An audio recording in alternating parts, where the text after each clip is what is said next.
السلام علیکم پیارے دوستو، کیسے ہیں آپ سب؟ امید کرتے ہیں کہ آپ سبھی ٹھیک ہوں گے، خوش ہوں گے اور مزے میں ہوں گے۔ پیارے دوستو، شادی کی تقریب میں ایک صاحب اپنے جاننے والے آدمی کے پاس جاتے ہیں اور پوچھتے ہیں کہ آپ نے مجھے پہچانا؟ انہوں نے غور سے دیکھا اور کہا، ہاں، آپ میرے پرائمری اسکول کے شاگرد ہو، کیا کر رہے ہو آج کل؟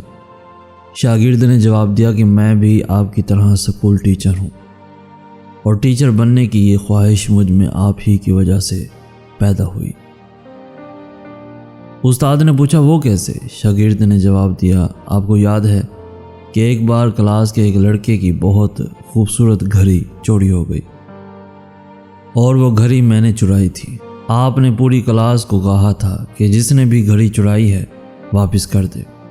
گھڑی واپس کرنا چاہتا تھا لیکن شرمندگی سے بچنے کے لیے یہ جرأت نہ کر سکا۔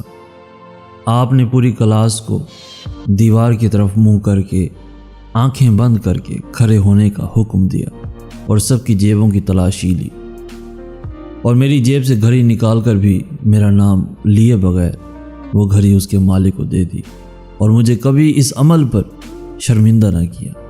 میں نے اسی دن سے استاد بننے کا تہیہ کر لیا تھا۔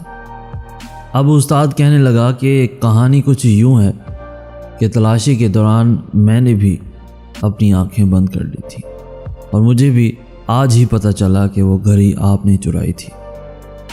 پیارے دوستو، کیا ہم ایسے استاد بن سکتے ہیں جو اپنے اعمال سے بچوں کو استاد بننے کی ترغیب دے سکیں؟ کیا ہم ایسے والدین بن سکتے ہیں جو بچوں کو ایک اچھا انسان بننے کی ترغیب دے سکیں، نہ کہ چھوٹی چھوٹی غلطیوں پر بچوں کو دوسروں کے سامنے شرمندہ کریں؟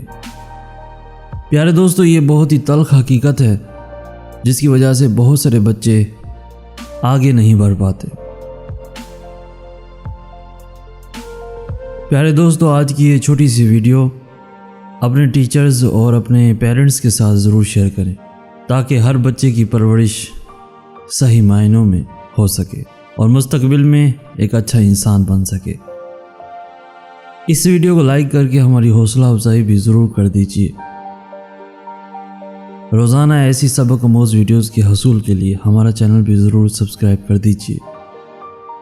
ہمیں کہتے ہیں سید احسن آس۔ ہم ملیں گے نیکسٹ ویڈیو میں، تب تک کے لیے اللہ آپ کا حامی و ناصر۔